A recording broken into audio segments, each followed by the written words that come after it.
આજનો વર્કશોપ એ આજથી 15 દિવસ પહેલા આપણા તાલુકા જિલ્લા પંચાયતના નગરપાલિકાના ચૂંટાયેલા પ્રતિનિધિઓને શુભેચ્છા પાઠવવા માટે મારા કાર્યાલયે ઉપલેટ આપણે કાર્યક્રમ કર્યો. અને ત્યારે મેં કહ્યું હતું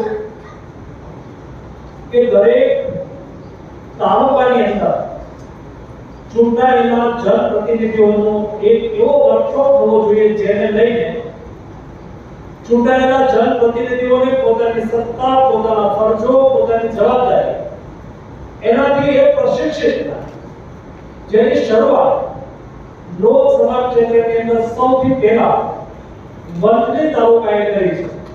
એટલા માટે વંથલી તાલુકાના બંને નગરપાલિકા અને તાલુકા પંચાયતના બંને સન્માનીય પ્રમુખશ્રી અને વંથલી તાલુકાના વહીવટી તંત્રને હું અભિનંદન પાઠવું છું.